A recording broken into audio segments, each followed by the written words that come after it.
d'Assegurances patrocina Sapiens, un programa de recerca, d'anàlisi i neodivulgació, dirigit i presentat per Ferran Prat.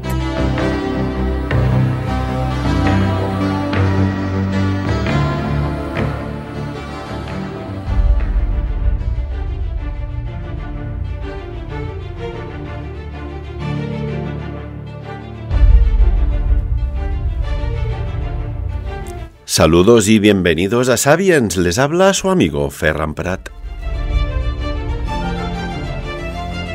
¿Qué saben de Leonardo da Vinci? ¿Es más, qué saben de sus profecías?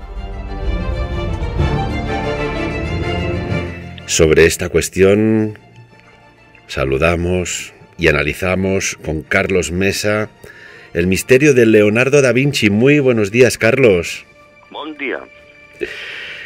Acabas de hacer recientemente el prólogo del libro Leonardo da Vinci, Profecías. Unas profecías que prácticamente han pasado muy desapercibidas, ¿no? Son breves, pero son muy potentes. ¿Te parece que empecemos un poco por explicar quién fue realmente Leonardo da Vinci, que tú has hecho grandes trabajos de investigación, tantos años que has ido en tantos sitios del planeta, esta arqueología prohibida, estos personajes que la acompañan, como es Da Vinci, escritor? Leonardo da Vinci, ¿qué nos podías decir de él? Y bienvenido. Muchísimas gracias por invitarme de nuevo al programa y encantado de estar con todos tus oyentes. Así que un saludo para todos ellos. Bueno, pues de Leonardo lo que sabemos es que era un humanista, ¿no? Un renacentista. Es decir, una de esas personas que sabe de todo y bastante. Es un hombre que nació el 15 de abril del 1452, para que nos situemos en el contexto, y fíjate que fue un hombre longevo. Murió el 2 de mayo del 1519 y muy alejado de su población natal, porque evidentemente él procedía de Italia y él murió en Francia. Se presupone que si tuvo una vida tan larga para aquella época es porque también era un hombre que se cuidaba.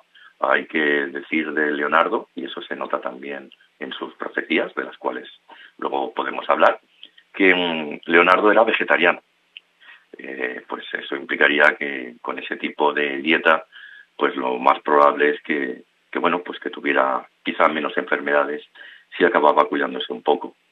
Y a partir de aquí, pues lo que sabemos de él, ¿no? Que en el año 1466 ya entra en el taller de Andrea del Verrocchio, que por cierto es uno de los personajes principales de aquella serie de televisión de Fox, que todavía en algunos de estos canales privados se puede contemplar, que se llamó Los demonios de Da Vinci, Da Vinci Demons, que tiene 3 temporadas, que no es una serie de documentales, sino que es un biopic de la vida y obra de Leonardo da Vinci, y que al menos en sus 2 primeras temporadas está muy bien documentado.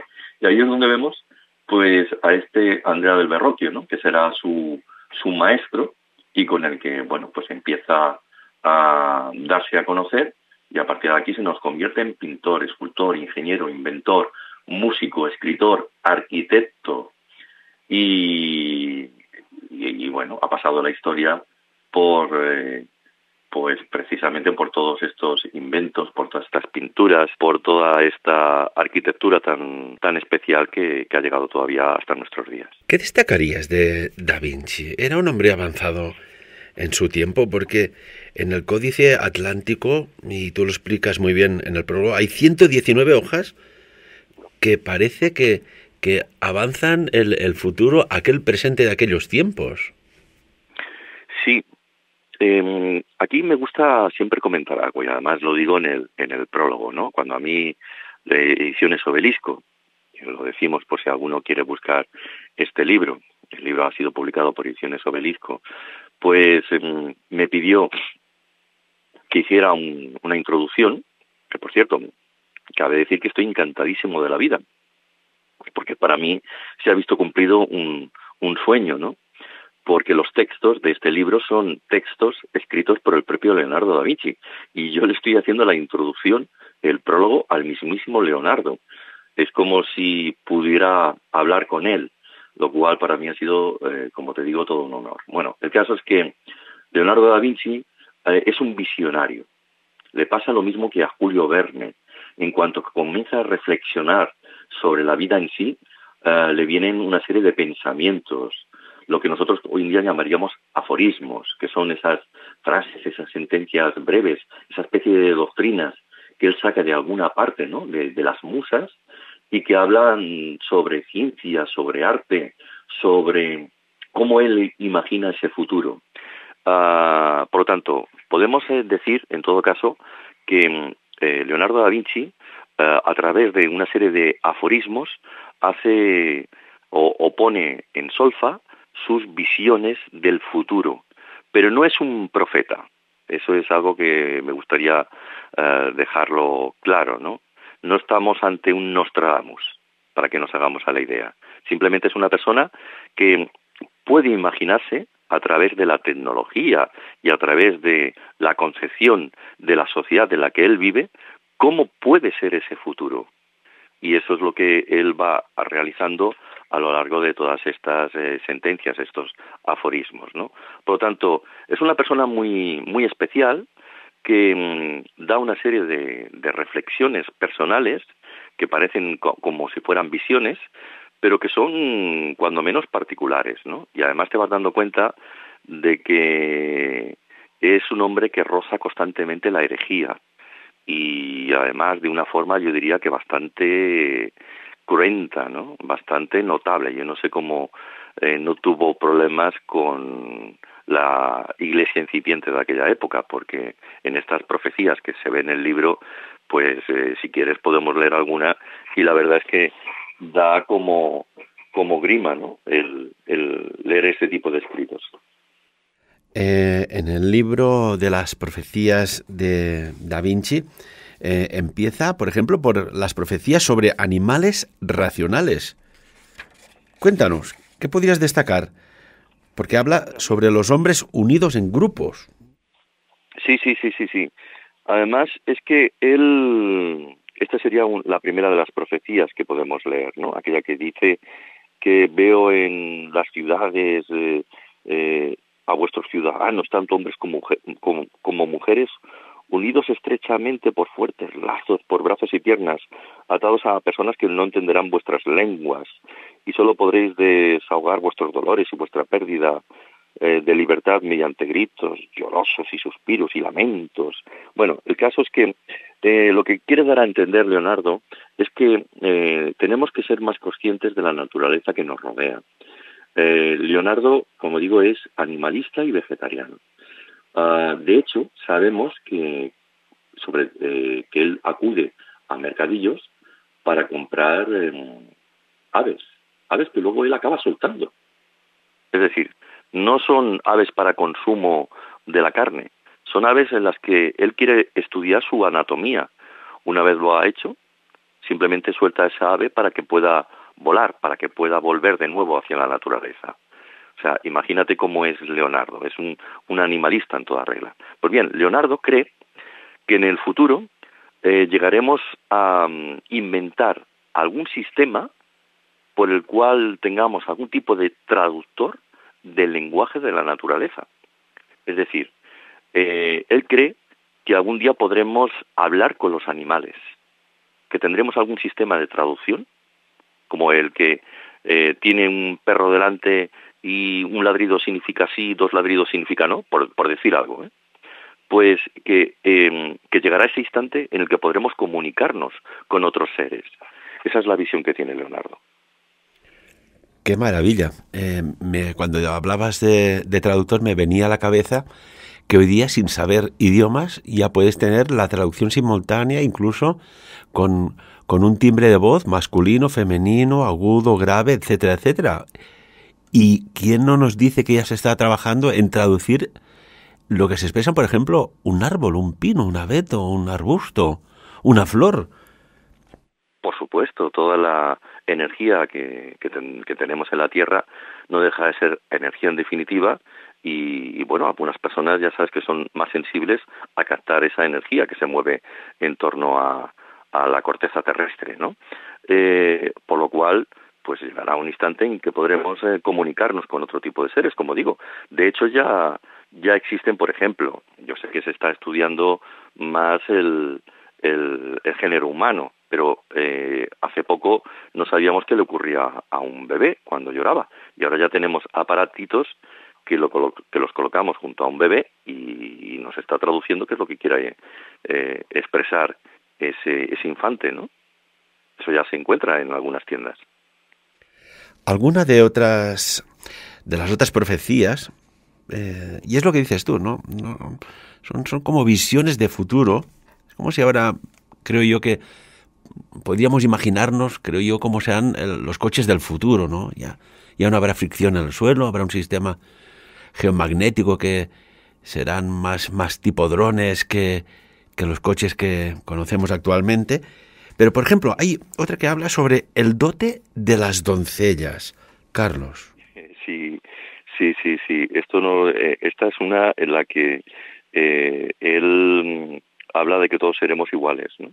Que tanto dará que seas rico o pobre, que esas dotes, ese dinero, pues tanto llegará a las personas más humildes como a las personas más ricas.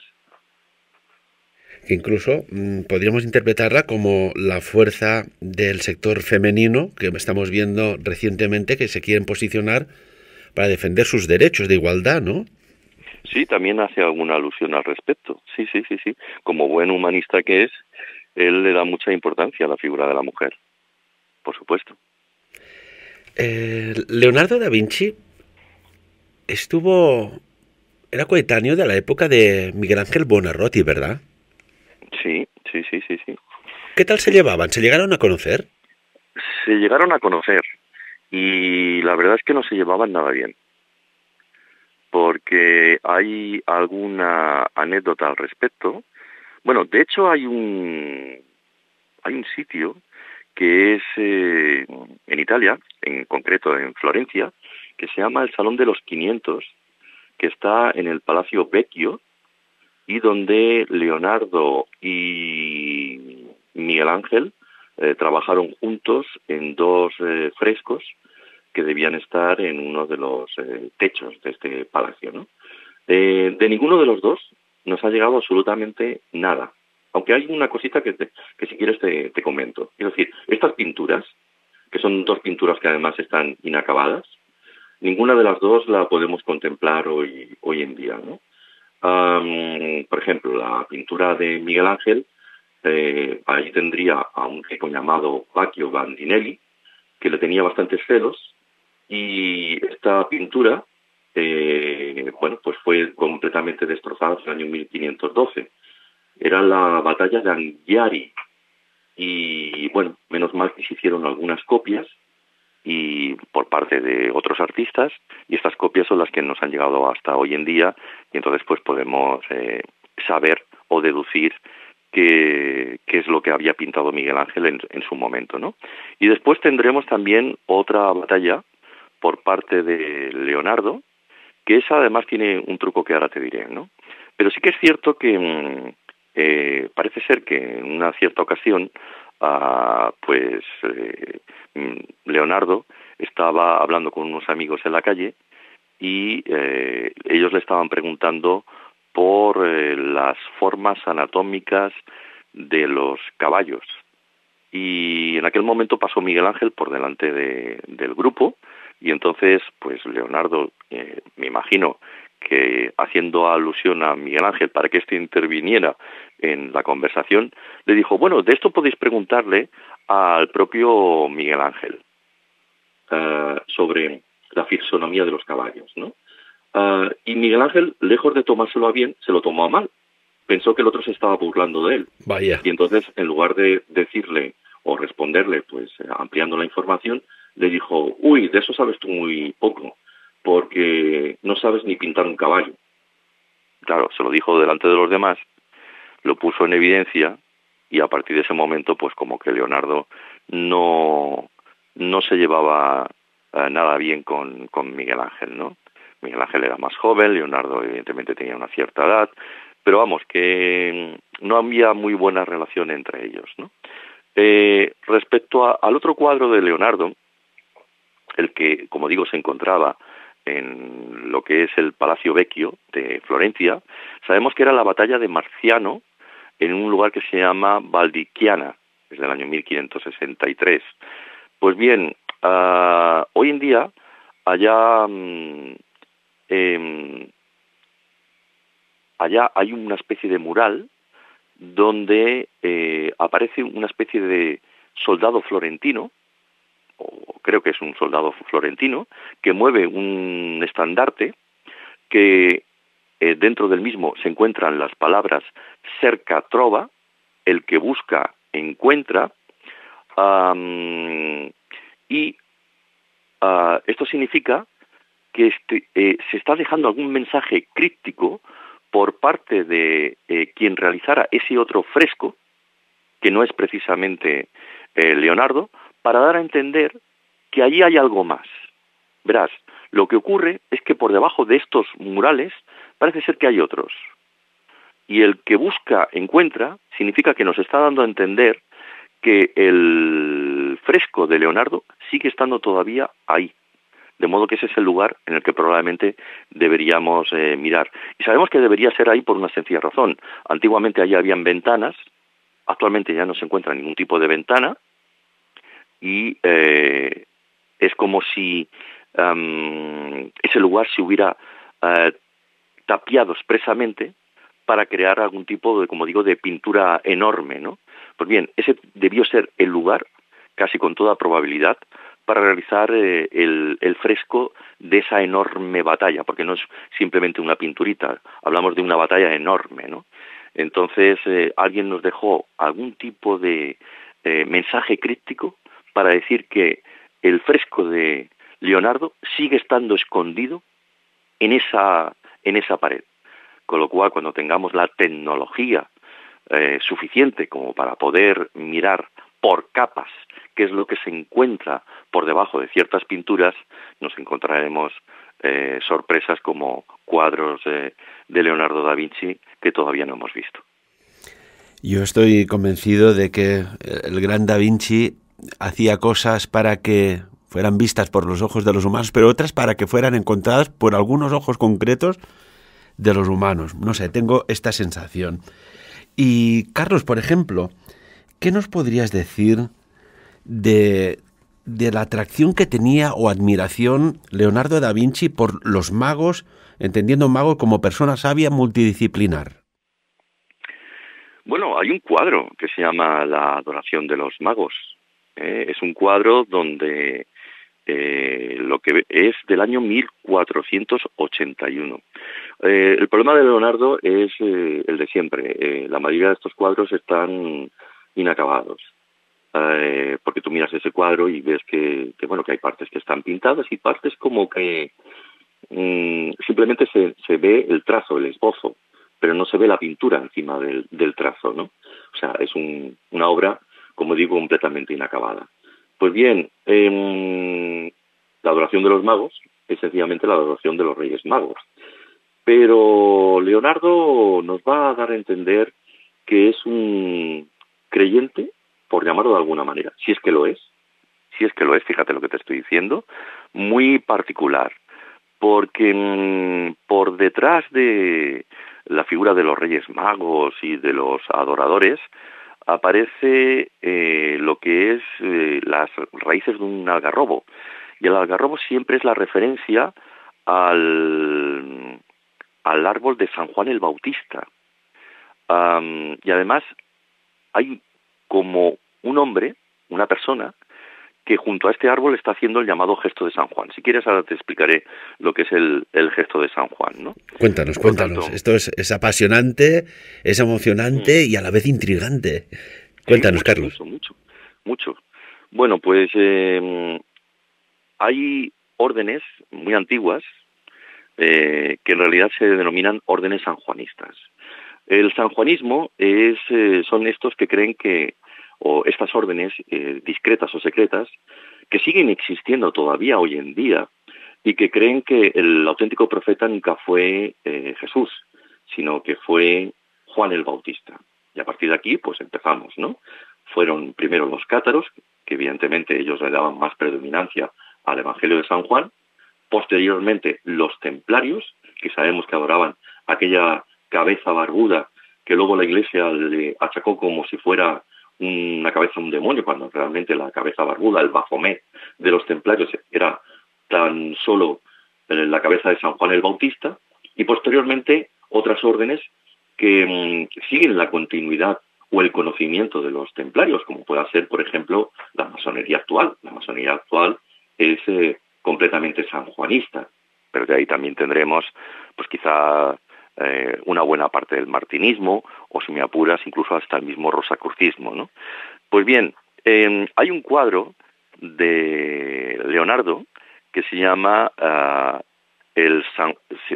bueno, hay dos cuadros de Leonardo, discúlpame, dos cuadros de Leonardo, no uno, dos, donde vamos a ver la figura del San Juan Bautista, ¿no?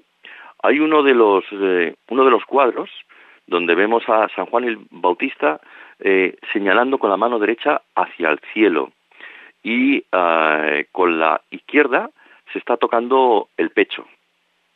Pues bien, esto es un gesto rosacruz.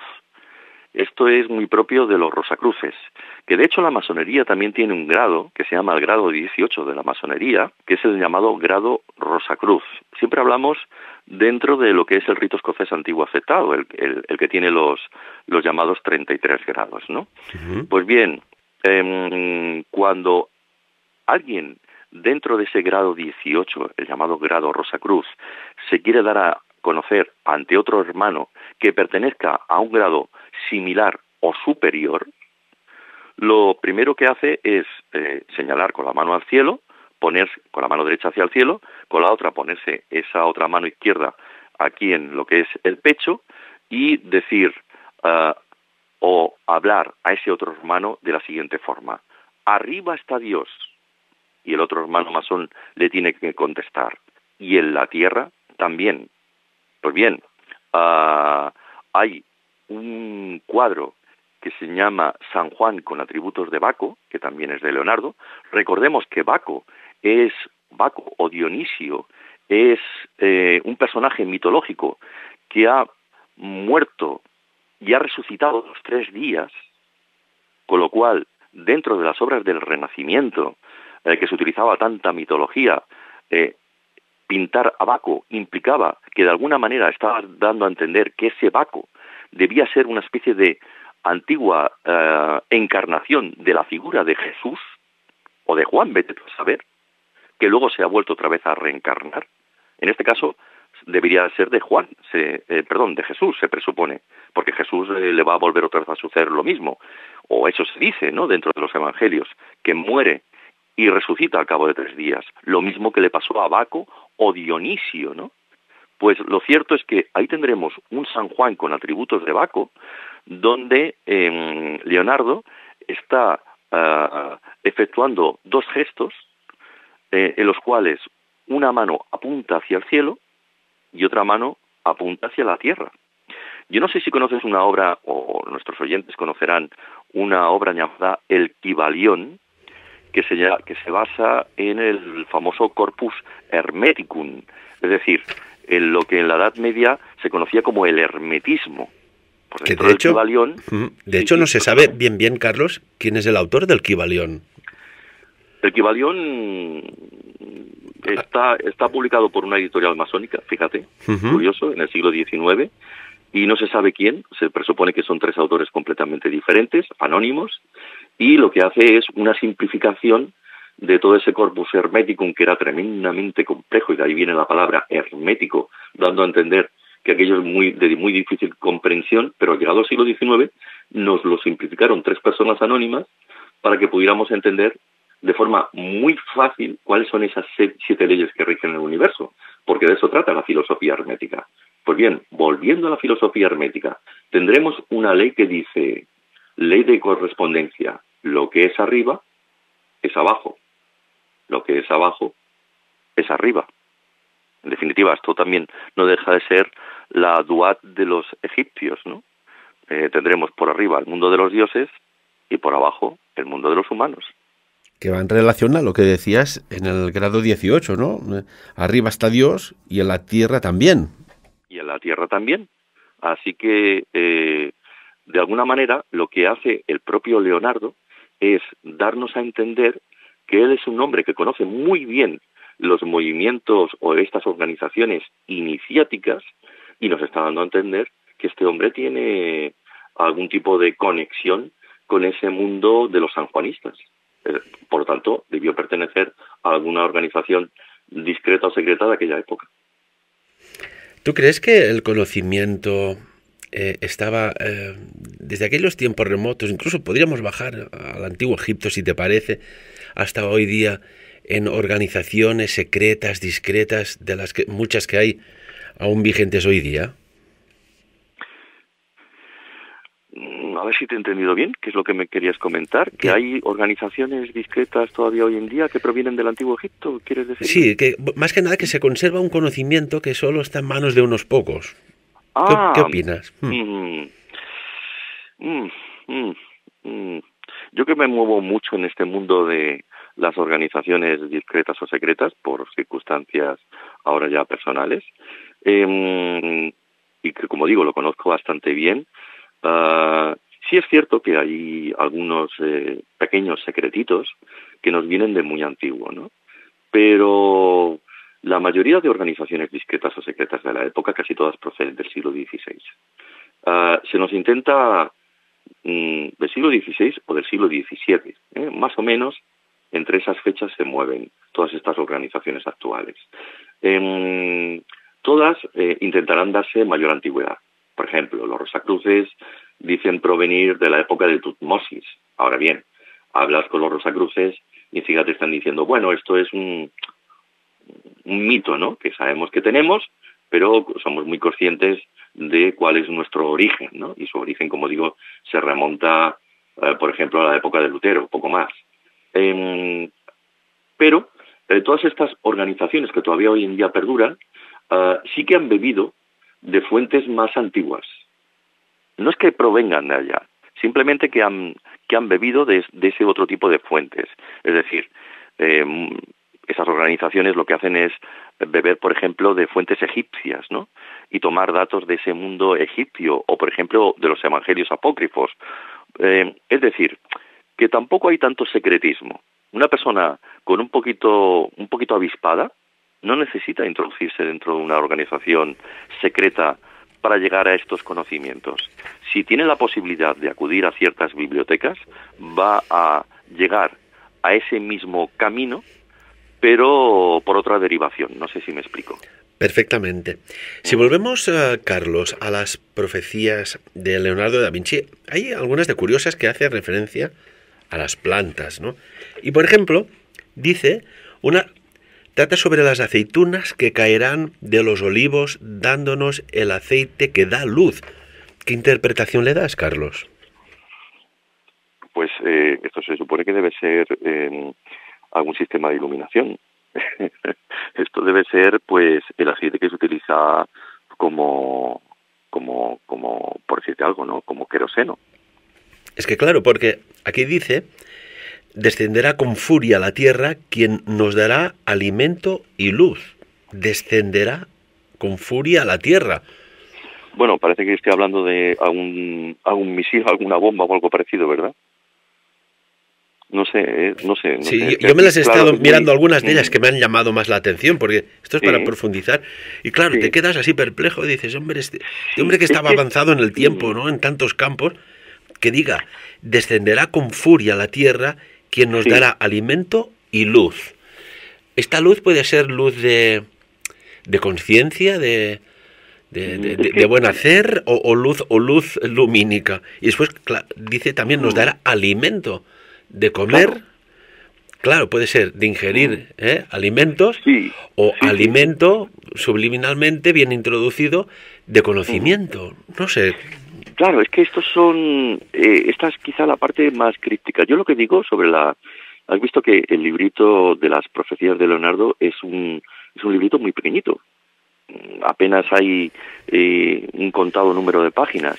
Yo siempre digo que estas profecías, en lugar de leérselas de forma atribulada y deprisa y corriendo, que cojamos las mismas, nos las leamos, nos las releamos, volvamos a realizar una tercera relectura, porque debemos reflexionar sobre ellas. Y seguro que cada uno de nosotros llega a una conclusión completamente diferente. Porque, mira, lo que para mí a lo mejor pudiera ser, no lo sé, como te digo, pues a lo mejor algún tipo de invento, porque como ya sabemos que Leonardo es un inventor y sobre todo un buen ingeniero militar, que hoy en día hemos visto que ya pues inventó todo tipo de cañones, ametralladoras, incluso hasta una especie de tanqueta, en fin, pues a lo mejor yo puedo decir de ahí, está dando a entender que algo caerá con furia del cielo, alguna bomba, algún sistema que acabe destruyéndonos por completo, que en definitiva sea energía, vete tú a saber, ¿no? Y tú me estás viendo allá, pues algún tipo de energía sutil que hará que, bueno, es lo que interpreto yo de lo que me quieres comentar, ¿no? De que hará que nos alimentemos de la misma. Bien, esa es la gracia de Leonardo. Cada uno de nosotros saca conclusiones diferentes, porque este hombre es un mago de la palabra, ¿no? Hace que reflexionemos sobre sus escritos y veamos que podemos extraer conclusiones distintas leyendo el mismo texto, ¿no? Hay otra y tanto que sí, Carlos. Habla sobre las profecías de las cosas filosóficas y hay una que... Sí.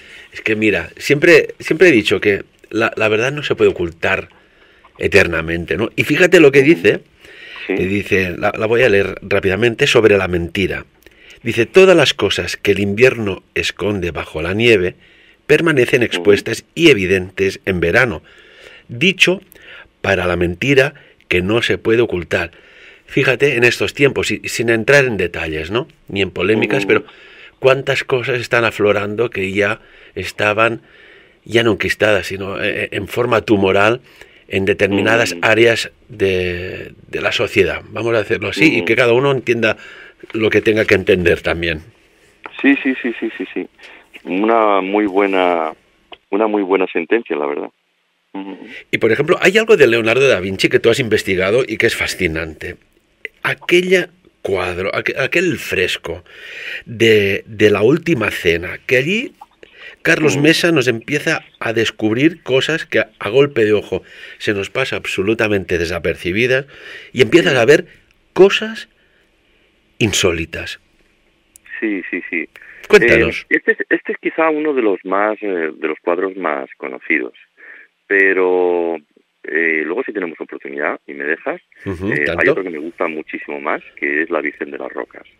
Pero el de la Última Cena se nos hizo conocido a raíz de la obra del Código da Vinci, recuérdalo, y además que aparece allí en la película. Entonces, sí es cierto que hay algunos datos de interés aquí dentro, ¿no? Por ejemplo, vemos a Bartolomé, a Santiago, a Andrés, que se encuentran completamente sorprendidos, a Jesús, que está en el centro, anunciando algún tipo de predicción. De nuevo tenemos a Tomás con el índice hacia arriba. Ya tenemos otra de esas personas haciendo este simbolismo de San Juan, del que hemos hablado hace un momentito.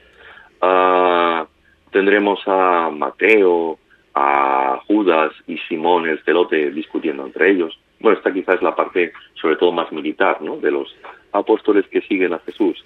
Los celotes ya son los famosos celosos de Dios, estos que contemplan la erradicación de la gran ramera, ¿no?, de Roma desde el punto de vista militar. Y lo que más sorprende, y aquí es quizá el momento en el cual, esto no había sucedido jamás en ninguna obra de características similares, es que esta Última Cena no tiene cálice ni hay copa por ninguna parte, ¿no? No existe el grial. El grial no está. Y además es algo bien curioso, porque esto significa que, hay gente que ha querido ver otra cosa. Evidentemente, en el Código da Vinci se da a entender que eso es que quiere decirse que Juan el Bautista en realidad es María Magdalena, que continúa la perpetuidad de del romance que tuvieron María Magdalena y Jesús a través de una hija llamada Sara, ¿no? Pero esto es una leyenda que apareció en el siglo XI, antes del siglo XI. Jamás se había oído hablar de la descendencia de Jesús y María Magdalena, con lo cual parece ser que es de nuevo un mito medieval, y esto de nuevo es una interpretación muy sui generis que hace Dan Brown aquí en el siglo XX sobre la figura del grial, inventándose un grial completamente nuevo y que hasta ese momento no habíamos tenido, el grial femenino, porque antes de Dan Brown nunca habíamos oído hablar de un grial femenino. Bueno, pues para mí, lo que quiere dar a interpretarse bajo esta circunstancia es que él no cree en que hubiera una copa de la última cena, vamos, por descontado no cree en ello, porque además, fíjate, es una cosa completamente absurda. Recordemos que, y esto lo puede hacer alguien que es más cientifista, que no cree en estas historias, puede creer en que hubiera una cena pascual, que es lo normal en ese momento. Como buenos judíos están celebrando la Pejá, la Pascua, ¿no? Pero lo de la copa es que no se sustenta por ningún lado, porque resulta que lo de la copa no se sustenta por ningún lado porque es del todo imposible, dado que tendríamos que imaginarnos la siguiente escena. Resulta ser que José de Arimatea, según la tradición, nos coge esa copa en la que ha bebido Jesús en la última cena y se la lleva a su casa. No recoge la de los demás, solamente se queda con la copa de Jesús, como intentando darle importancia a una copa que en el futuro va a ser importante. Yo creo que en aquel momento lo que hubieran hecho es recoger las copas, lavarlas como todos y de nuevo a lo que es la despensa. Pero bueno, vamos a suponer que se la lleva. Pero es que después dice la tradición que esa misma copa es la que servirá para recoger la sangre que emana por el costado de Cristo en el momento de su crucifixión. Y digo yo, si son judíos y un cadáver es impuro, ¿cómo es que José de Arimatea va a recoger la sangre impura de un cadáver dentro del mismo cáliz, dentro de la misma copa de la última cena y se la va a llevar a su casa? Es que eso no tiene ningún sentido. Por lo tanto, esto simplemente es un mito aparecido en la Edad Media, y además digo bien en la Edad Media, porque en lo que es el Grial de Valencia, que presumiblemente ese es el que dice la Iglesia, que es el auténtico, porque el cáliz de Doña Urraca sostiene el Vaticano, que no es que ellos no lo dan por bueno. Pues bien, en el cáliz de Valencia aparece inscrito en la base de este grial que aparece un texto en árabe. Y digo yo, y me pregunto, ¿cómo es posible que en una copa del siglo I tengamos escrito un texto en árabe? Es que esto no tiene ningún sentido. Lo único que vemos ahí es que este grial es sencillamente un mito que procede de copias de religiones anteriores. Lo que hace el cristianismo sabemos que es como una especie de sincretismo, ¿no? Corta y pega de aquí y de allá. Posiblemente ya tuviéramos algún tipo de grial proveniente del mundo celta que tuviera una cierta importancia en algunos momentos cruciales de nuestra historia, y lo que hizo el cristianismo es heredar ese antiguo grial y transformarlo en una especie de grial cristiano que tenga que ver con el tema de la muerte de Jesús. Por lo tanto, para mí, y bajo mi punto de vista, lo que era la figura de Leonardo es un personaje muy consciente de que esto es un mito, de que esto no es real, y por lo tanto él no va a introducir el cáliz, el grial, dentro de su pintura. Y de ahí que veamos que no aparece por ninguna parte. Y por ejemplo, antes de hablar de lo que nos decías, ¿no? La Virgen de las Rocas, hay un detalle en la escena de la Santa Cena de Leonardo da Vinci que se ven unas figuras de corte perfectamente masculino, pero hay una que representa, vaya, no hay que tener mucho criterio artístico para ver que es una mujer más que un hombre lo que hay representado a su lado derecho según está sentado en la mesa. Bueno, ahí voy a discrepar. Esta es la teoría del Código da Vinci, en la cual se basa de que hay una especie de contrapuesto a la derecha de Jesús, que es una figura que está en la misma inclinación que él. Pero, como siempre hemos visto, a la figura de Juan se le representa como un personaje imberbe, un personaje joven. Aquí yo no estoy viendo la figura de María Magdalena. La figura de María Magdalena es una señora que siempre se ha representado o sea, digamos que hay una especie de cánones para la representación de los apóstoles. María Magdalena tiene que ser una señora pelirroja, tiene que ser una señora que vaya con el cabello rizado. María Magdalena va en color amarillo. Esto es muy importante. La representación del color amarillo. Según la Iglesia Católica, el color amarillo es el color del orín. Es el que van a llevar siempre las prostitutas y los judíos. Fíjate muy bien en que todos los cuadros donde veas a María Magdalena siempre viste de amarillo. La única vez que vamos a ver a María Magdalena. Bueno, María Magdalena sí, es cierto que en cierta ocasión la va a pintar alguien de rojo, que es el color del amor, ¿no? El color de la lujuria. Pero ese es ni más ni menos que Caravaggio, que es un hereje en toda regla. Caravaggio es digno de que algún día se haga un profundo estudio sobre su figura, porque es la persona más herética y más salvaje que pueda haber en aquel momento, ¿no? Pero en el resto de obras, la Virgen María en azul y María Magdalena en amarillo. Fíjate bien en la Última Cena, color azul. No se trata de María Magdalena, se trata de otro personaje y probablemente sea la figura de Juan. Yo no te digo si es hombre. Lo que veo es un corte artístico que tiene a no ser que tenía pues un toque como un poco afeminado, pero se ve perfectamente lo que es un rostro de una mujer. No digo que sea María Magdalena, pero ves todos los hombres allá barbudos, con su toque alfa, por decirlo de alguna manera, alfa masculino, y ves ese personaje inclinado a la derecha de Jesús, como hablábamos, pero que parece una mujer, vaya, incluso un poco más algo en edad de adolescente. Es mi punto de vista, sin lugar a dudas. Cuidado, aquí también voy a decirte que probablemente tengas razón, ¿no? Como este hombre juega con la ambigüedad, Leonardo siempre está jugando con la ambigüedad, puede ser que represente, por un lado, la figura de Juan, pero por otro lado también puede representar la dualidad, es decir, lo masculino y lo femenino, lo que es arriba es abajo, el blanco y el negro. Es decir, está jugando con esa ambigüedad para darnos a entender que todo es dual en esta vida, ¿no? Ese principio de polaridad del mundo hermético, donde hay uno, hay otro. Si seguimos, estamos ya en la recta final de esta maravillosa entrevista con este gran investigador y escritor como es Carlos Mesa.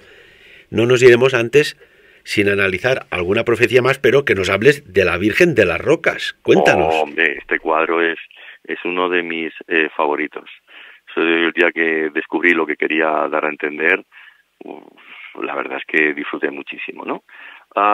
Tendremos un cuadro, o más bien un cuadro, en principio, un encargo originario de una cofradía que se llama la Inmaculada Concepción, que serviría para decorar la iglesia de San Francisco Mayor de Milán. Sabemos de qué año es, esto es del año 1483. Hay dos versiones de este cuadro. Una, que es la versión del Louvre, y otra, que es la versión que encontramos en el National Gallery de Londres. Lo normal es que hayan dos... bueno, esto es bastante habitual, que hubieran a veces más de una copia de un cuadro. a veces 2, a veces 3, a veces 4, a veces 5. También te diré por qué. Porque esto sucede en muchos museos, que se nos dice, mira, aquí hay una versión de tal cuadro atribuida al mismo pintor, al mismo artista. Cuidado, ahí estamos cometiendo un grave error, porque muchos de estos artistas lo que hacían era montar talleres, y entonces se presupone que tienen unos alumnos que lo que están haciendo es pintar una copia de alguno de sus cuadros, y a veces, como no van firmados, atribuimos al autor lo que realmente es alguna copia de alguno de estos alumnos. Esto es muy curioso porque está pasando en muchos museos de toda Europa. Decir que tal cuadro pertenece a, y a lo mejor no. Esto es muy curioso porque está pasando en muchos museos de toda Europa. El hecho de decir que vemos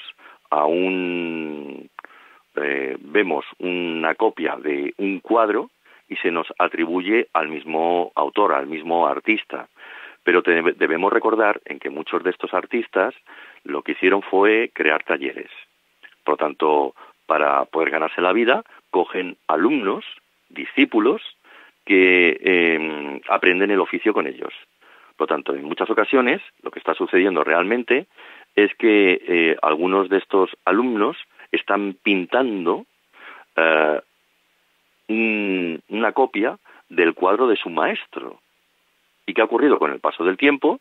Pues, como vemos una copia casi completamente idéntica, estamos diciendo, es que ese cuadro es del mismo autor.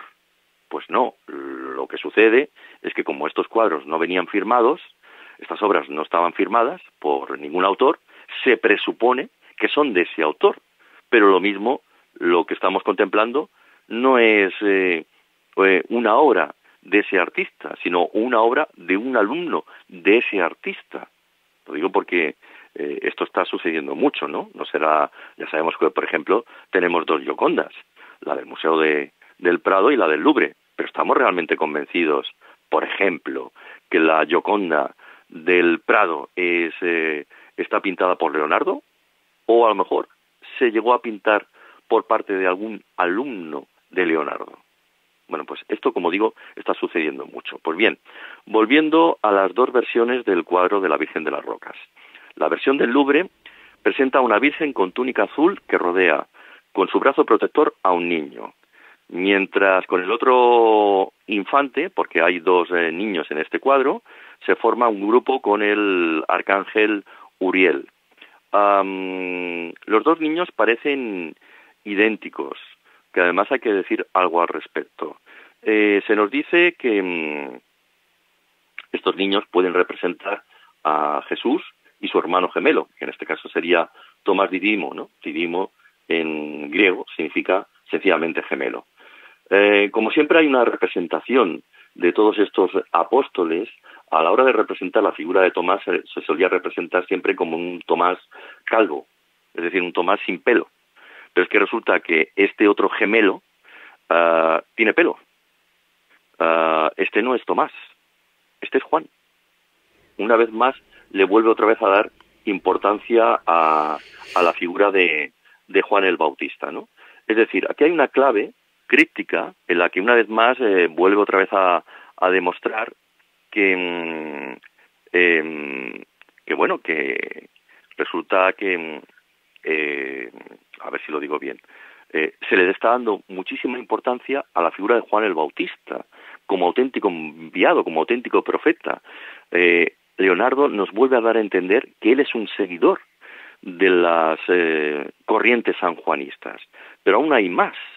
Resulta ser que tiene un cuadro en el cual Leonardo, un cuadro desaparecido. Nos queda un minuto.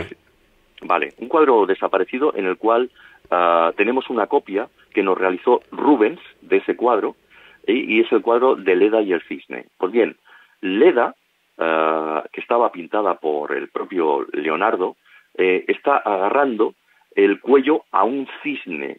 Pues bien, ese cuello no está al cuello, ese cuello es un pene. ¿Cuál es la gracia de ese cuadro?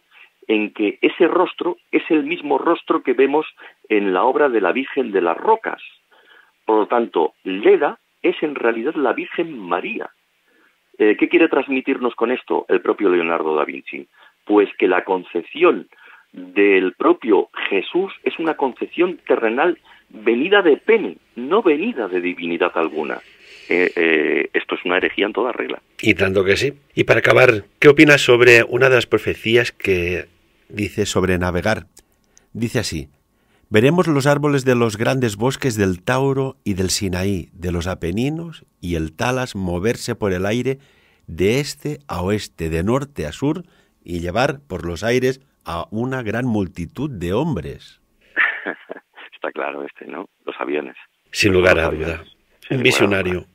Un visionario como otros tantos muchos que ha habido en la historia y que hoy, pues a través de Carlos Mesa, hemos recordado los grandes trabajos, las grandes obras que aún perduran, las que se han debido perder durante estos siglos pasados, pero que aquí hacemos honor a este hombre que aún resuena en nuestros corazones, como es Leonardo da Vinci, a través de este libro, Profecías, de Ediciones Obelisco, cuyo prólogo ha hecho nuestro amigo Carlos Mesa. Carlos, como siempre, el tiempo nos apremia, no lo sabemos curvar, es lineal aún.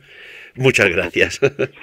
Bueno, pues gracias a ti por dejarme estar una vez más contigo. Te lanzo el siguiente trabajo de investigación que nos plasmes aquí en Sapiens, y es, si te parece, el Kybalión, ya que lo has mencionado. Cuando quieras, comentamos qué es el hermetismo y que nuestros oyentes entiendan cuáles son esas 7 leyes que rigen el universo. Carlos, muchísimas gracias, como siempre. Gracias a ti. Y de lo aquí tratado, como siempre, amigos y amigas, que cada uno saque sus propias conclusiones. Buenos días.